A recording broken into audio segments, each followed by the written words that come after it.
Hi friends, welcome to bakery kitchen.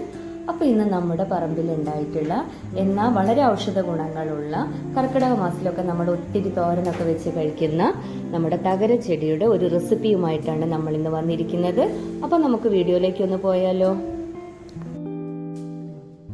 അപ്പോൾ ഞാൻ ഇതിനായിട്ട് നമ്മളൊരു ചട്ടി അടുപ്പത്ത് വെച്ചിട്ടുണ്ട്.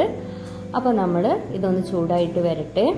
അപ്പോഴേക്കും നമ്മുടെ ചാനലൊക്കെ നിങ്ങൾക്ക് ഇഷ്ടപ്പെടുകയാണെങ്കിൽ നിങ്ങൾ തീർച്ചയായിട്ടും നമ്മുടെ ചാനൽ ലൈക്ക് ചെയ്യണം, സബ്സ്ക്രൈബ് ചെയ്യണം.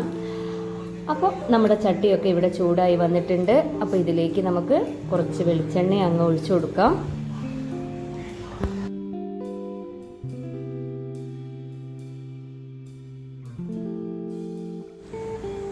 അപ്പോൾ ഇനി നമുക്കിതിലേക്ക് 1 ടീസ്പൂൺ നമ്മൾ കടുകിട്ട് കൊടുക്കുകയാണ്. അപ്പോൾ കടുകൊക്കെ നന്നായിട്ട് പൊട്ടിയിട്ടുണ്ട്. ഇനി ഇതിലേക്ക് നമ്മൾ പരിപ്പാണ്, നമ്മൾ കറി വയ്ക്കുന്ന പരിപ്പ്. ഇനി ഇതിലേക്ക് കുറച്ച് നമ്മൾ ഉഴുന്നും പരിപ്പാണ് ചേർത്ത് കൊടുക്കുന്നത്. ഇനി ഇതിലേക്ക് നമുക്കൊരു 2 വറ്റൽ മുളക് അതൊന്ന് മുറിച്ചിട്ട് കൊടുക്കാം. ഇനി കുറച്ച് കറിവേപ്പില. അപ്പോൾ നാടൻ കറിവേപ്പില കിട്ടുകയാണെങ്കിൽ ഏറ്റവും നല്ലത് അതാണ്. അപ്പോൾ കുറച്ച് കറിവേപ്പിലയും കൂടെ നമുക്ക് ചേർത്തിട്ട് നന്നായിട്ട് ഒന്ന് ഇളക്കി കൊടുത്ത് നന്നായിട്ടൊന്ന് മൂപ്പിച്ചെടുക്കുക. അപ്പോൾ ഇതിനെ നന്നായിട്ടൊന്ന് ഇളക്കി കൊടുക്കുക. ഇനി നമ്മൾ ഇതിലേക്ക് ഒരു സവാള ചെറുതായിട്ട് കട്ട് ചെയ്തിട്ടുണ്ട്, അതും കൂടി നമുക്കിതിലേക്കൊന്ന് ഇട്ട് കൊടുക്കാം.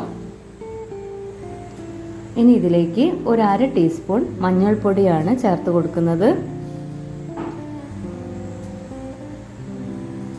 അപ്പം മഞ്ഞൾപ്പൊടി കൂടി ചേർത്തതിന് ശേഷം ഒന്നും കൂടി നമ്മൾ ഇതിനെ വഴറ്റി കൊടുക്കുക. അത്യാവശ്യം നന്നായിട്ട് തന്നെ അത് മൂത്ത് കിട്ടുന്ന വരെ തന്നെ നമ്മളൊന്ന് വഴറ്റി കൊടുക്കണം. അതിൻ്റെ ആ മഞ്ഞളിൻ്റെ ഒക്കെ ഒരു സ്മെല്ല് പോകുന്ന വരെ നമ്മൾ വഴറ്റി കൊടുക്കുക. അപ്പം ഈ തകര ചെടി വളരെ ഔഷധ ഗുണങ്ങളുള്ള ഒരു ചെടിയാണ്. അപ്പം മാക്സിമം അതൊക്കെ നമുക്ക് കിട്ടുകയാണെങ്കിൽ നിങ്ങൾ തോരനൊക്കെ വെച്ച് കഴിക്കുക. പിന്നെ ഇത് നമ്മളെ ചൂട് ചോറിൻ്റെ കൂടെയോ കഞ്ഞിയുടെ കൂടെയോ ഒക്കെ കഴിക്കാൻ വളരെ ടേസ്റ്റാണ്. അപ്പോൾ നമ്മളിപ്പോൾ ചെയ്യുന്ന ഈ ഒരു റെസിപ്പി അനുസരിച്ച് നിങ്ങൾ ചെയ്യുകയാണെങ്കിൽ ഒത്തിരി ടേസ്റ്റുള്ളൊരു സംഗതിയാണ്. അപ്പം നമ്മൾ ഈ തകരച്ചെടിയൊക്കെ കിട്ടുകയാണെങ്കിൽ നിങ്ങൾ തീർച്ചയായിട്ടും വാങ്ങി വീട്ടിലുണ്ടാക്കി നോക്കുക. ഇനി ഇതിലേക്ക് നമുക്ക് 1 ടീസ്പൂൺ മുളക് പൊടിയാണ് ചേർത്ത് കൊടുക്കുന്നത്. അതൊക്കെ നമ്മളെ ക്വാണ്ടിറ്റിക്ക് അനുസരിച്ച് നമുക്ക് കൂട്ടിയും കുറയ്ക്കുകയും ഒക്കെ ചെയ്യാം. അപ്പോൾ ഇതിൻ്റെ ഒരു ഔഷധ ഗുണം എന്ന് പറയുന്നത് നമ്മൾ ചർമ്മ രോഗങ്ങൾക്ക്, മഞ്ഞപ്പിത്തം, അതേമാതിരി ആസ്മ രോഗങ്ങൾക്കൊക്കെ വളരെ നല്ല ഒന്നാണ്. അപ്പോൾ നമ്മൾ ഇതിനെ നന്നായിട്ട് മഞ്ഞൾപ്പൊടിയൊക്കെ ഇട്ടിട്ട് നന്നായിട്ട് കഴുകി വൃത്തിയാക്കി വെച്ചതാണ്. ഇനി നമുക്കിത് ഇതിലേക്ക് ഇട്ട് കൊടുക്കുക. ചട്ടിയിലേക്ക് ഇട്ട് കൊടുത്തിട്ട് വീണ്ടും നമ്മൾ എന്താ പറയുക, നമ്മൾ നേരത്തെ ഇട്ട പരിപ്പും ഇതൊക്കെ കൂട്ടിയിട്ട് നന്നായിട്ട് മിക്സ് ചെയ്ത് കൊടുക്കുക. വീണ്ടും ഒന്നും കൂടി നന്നായിട്ട് യോജിപ്പിച്ച് കൊടുക്കുക. നമ്മൾ ആ ഉള്ളിയും മുളകും ഒക്കെ ശരിക്കും ഇതിലേക്ക് പിടിക്കത്തക്ക രീതിയിൽ നല്ല രീതിയിൽ തന്നെ അതിനെ ഒന്ന് മിക്സ് ചെയ്ത് കൊടുക്കുക.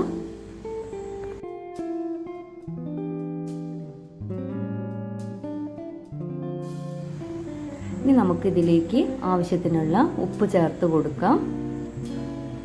എന്നിട്ട് വീണ്ടും നന്നായിട്ട് ഒന്നുകൂടെ നമുക്ക് മിക്സ് ചെയ്ത് കൊടുക്കാം.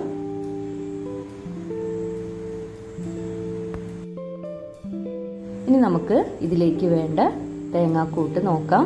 അപ്പോൾ ഞാനിവിടെ കുറച്ച് തേങ്ങ എടുത്തിട്ടുണ്ട്. വെളുത്തുള്ളി, ചെറിയ ഉള്ളി, പിന്നെ കുറച്ച് പച്ചമുളക്, കറിവേപ്പില, ഇതെല്ലാം കൂടെ നമ്മൾ മിക്സിയിലൊന്ന് ക്രഷ് ചെയ്തെടുത്തതാണ്. അപ്പം അതും കൂടി അതിലേക്ക് ഇട്ട് കൊടുക്കുക. അപ്പം ഈ ഒരു കൂട്ടും കൂടി ആകുമ്പോൾ ഈ ഒരു ഉപ്പേരിക്ക് വളരെ ടേസ്റ്റാണ്. അപ്പോൾ ഒന്നും കൂടി നല്ല രീതിയിൽ ഒന്ന് മിക്സ് ചെയ്ത് കൊടുക്കുക. നല്ല രീതിയിൽ തന്നെ അതൊന്ന് മിക്സ് ചെയ്യണം.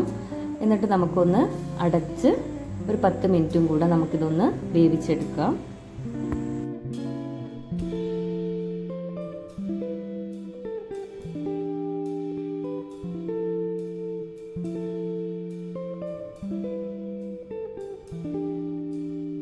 അപ്പോൾ ഇതാ നമ്മുടെ തകരത്തോരൻ ഇവിടെ റെഡി ആയിട്ടിരിക്കുകയാണ്. അപ്പോൾ നിങ്ങൾക്ക് ഈ റെസിപ്പി ഇഷ്ടപ്പെടുകയാണെങ്കിൽ തീർച്ചയായിട്ടും നമ്മുടെ ചാനൽ നിങ്ങൾ ലൈക്ക് ചെയ്യുക, ഷെയർ ചെയ്യുക, സബ്സ്ക്രൈബ് ചെയ്യുക. അപ്പം വീണ്ടും നല്ലൊരു റെസിപ്പിയുമായിട്ട് നമ്മൾ വീണ്ടും വരുന്നതാണ്. താങ്ക്